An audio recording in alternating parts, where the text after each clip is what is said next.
দশম শ্রেণীর ভূগোল দ্বিতীয় পর্যায়ক্রমিক মূল্যায়নের জন্য সপ্তম এমসিকিউর একটা সেটের এবং প্রশ্নপত্রের সমাধান করব। ফার্স্ট এটা দেখো, বলছে যে স্তরে অতিবেগুনি রশ্মি শোষিত হয় সেই স্তরটার নাম হচ্ছে ওজোনোস্ফিয়ার, যেটা আমরা লক্ষ্য করতে পারি স্ট্র্যাটোস্ফিয়ারে। বি অপশানটা তোমরা করছো। 2 নম্বর, সম্পৃক্ত বায়ুর আপেক্ষিক আর্দ্রতা আমরা কি জানি কত পার্সেন্ট? 100%, যেটা সি অপশানে তোমার দেওয়া আছে। সি অপশানটা তোমরা পরীক্ষার খাতায় করবে। গ্রীষ্মকাল, আর্দ্র শীতকাল যেটা, এবং সারা বছর উষ্ণতা মধ্যম প্রকৃতির যেটা আমরা জলবায়ু লক্ষ্য করতে, সেটা হচ্ছে ভূমধ্যসাগরীয় জলবায়ু অঞ্চলে। ভূমধ্যসাগরীয় জলবায়ু বৈশিষ্ট্য হচ্ছে শুষ্ক গ্রীষ্মকাল আর শীতকালে বৃষ্টিপাত হয়।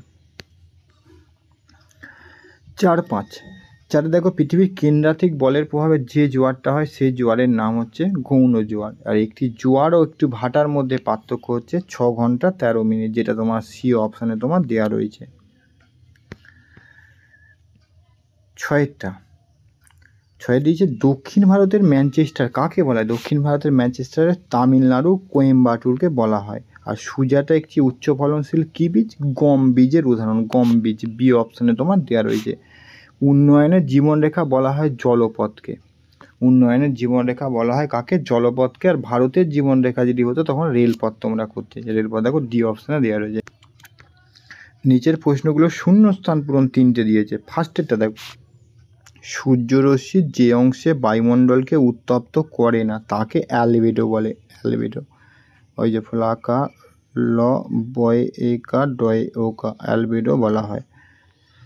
2, রকি পর্বতের পাদদেশে বসন্তকালে ড্যাশ নামক উষ্ণবায়ু, রকি পর্বতের পাদদেশে যে উষ্ণবায়ুটা প্রবাহিত হয় যার নাম হচ্ছে চিনুক। ঠিক আছে। অমাবস্যা তিথি সিজিগি অবস্থানকে ড্যাশ বলে? সিজিগি অবস্থানকে বলা হয় সংযোগ।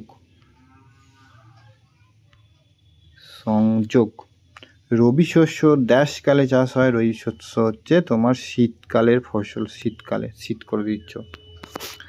একটি বা দুটি শব্দে উত্তর দাও। দেখো ফার্স্টেরটা, আর্দ্রতা পরিমাপক যন্ত্রের নাম হচ্ছে কি? হাইগ্রোমিটার। হয়াকা হস্যই গৈরফলা ওকা ময় হস্যই টয় আকা আর, হাইগ্রোমিটার।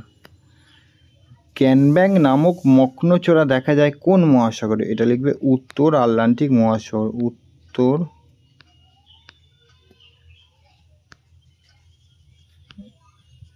আটলান্টিক মহাসাগরে।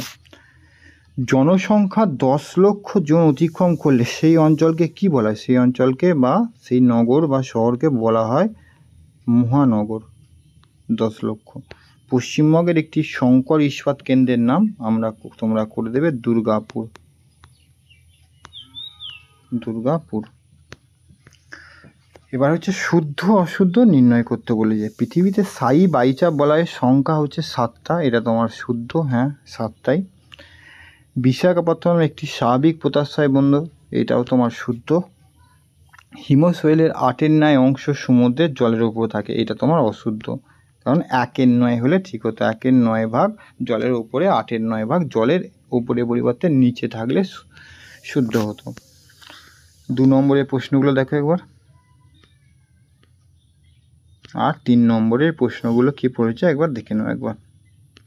আর 5 নম্বরের 2টো করতে হয়, 4টে দেওয়া আছে দেখো, দেখে নাও একবার।